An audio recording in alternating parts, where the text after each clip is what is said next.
सादिया बेगम के घर की फजा अब किसी मातिम कद्दे से कम नहीं थी, जहां खामोशी में भी तानों की गूंज सुनाई देती थी। अरबाज और सोनिया, जिन्हें बिलाल साहब ने बेदर्दी से घर से निकाल दिया था, वो अब अपनी सास सादिया बेगम की दहलीज पर पनाह लिए हुए थे। मगर सादिया बेगम, जिन्हें अपनी नाक और मोहल्लेदारी की फिक्र हर रिश्ते से ज्यादा थी, वो इस सूरत हाल पर बड़ी तरह कड़ रही थी। वो घर के सहन में टहलते हुए बार बार बुलंद आवाज में ऐसी कहावतें सुना रही थीं जो बराह रासत अरबाज के दिल को छलनी कर रही थीं। सादिया बेगम ने किचन में बर्तन पटकते हुए कहा, बहन के घर भाई और ससुराल में दामाद कभी अच्छी नजर से नहीं देखे जाते। उन्होंने मजीद कहा, जवान बहू वाला घर है, मोहल्लेदारी अलग है, लोग क्या कहेंगे कि जवाई घर आकर बैठ गया है। अरबाज, जो कमरे के दरवाजे के पीछे खड़ा ये सब सुन रहा था, उसे लगा जैसे किसी ने उसकी गैरत पर तीखा खंजर चला दिया हो। उसने सोचा भी न था कि जिस सास को उसने मां का दर्जा दिया, वो उसे एक बोझ समझकर मोहल्ले वालों के डर से जलील करेंगी। सोनिया अपनी मां के सामने हाथ जोड़कर रो रही थी। अम्मी, खुदा के लिए ऐसा न कहीं, हम कहां जाएंगे, हमें थोड़ा वक्त तो दें। मगर सादिया बेगम का पारा 7वें आसमान पर था। वो अपनी बेटी की बेबसी देखने के बजाय अपनी अना की तस्कीन में मसरूफ थीं। उसी दौरान बिलाल साहब का फोन आया, जिन्होंने सादिया बेगम को सुकून देने के बजाय आग पर तेल डालने का काम किया। बिलाल साहिब ने फोन पर बड़े तंजिया लहजे में कहा, सादिया, देख लिया अपनी मर्जी के फैसलों का अंजाम।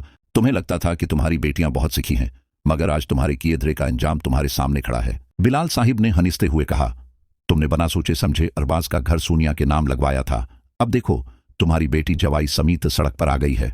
जिस जवाई को तुमने मोहल्लों के ख्वाब दिखाए थे, वो आज तुम्हारे कच्चन की रोटियों पर पलने के लिए तुम्हारे घर आ बैठा है। बिलाल साहब की उन कड़वी बातों ने सादिया बेगम को मजीद मुश्ताइल कर दिया और उन्होंने अपना सारा गुस्सा सोनिया और अरबाज पर निकालना शुरू कर दिया। उन्होंने अरबाज को मुखातब करके कहा, सुन लो अरबाज, ये मेरा घर है, यहाँ जवाइयों के डेरे मुझे बिल्कुल पसंद नहीं है। मेरी जवान बहू रमला इस घर में है, मैं किस किस को जवाब देती फिरूंगी कि मेरा दामाद यहाँ क्यों पड़ा हुआ है। अरबाज, जिसकी आंखों में अब आंसू नहीं बल्कि एक फैसला था, वो खामोशी से सोनिया के सामने आ खड़ा हुआ। उसने बड़ी धीमी मगर पख्ता आवाज में कहा, सोनिया, यहाँ हमारी इज्जती नफ्स महफूज नहीं है, हम एक लम्हा भी यहाँ नहीं रखेंगे। सोनिया ने अपनी मां की तरफ देखा, जिनके चेहरे पर पछतावे का एक साया तक न था।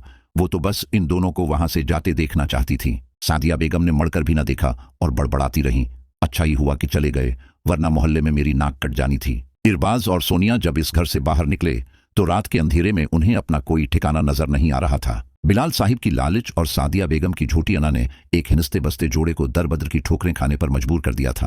अरबाज के दिल में अब अपनी मां जैसे रवैये वाली सास के लिए कोई जगह नहीं बची थी।